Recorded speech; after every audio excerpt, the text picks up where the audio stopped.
How to find Merrill Edge account number.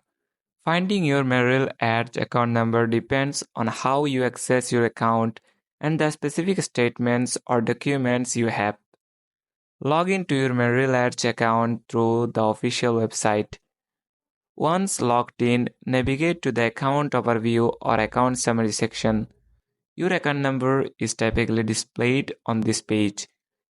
If you can't find the account numbers there, contact Merrill Edge customer support for assistance.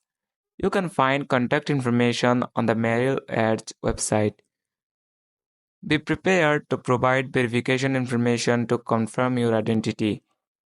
They may ask for personal details or account related information.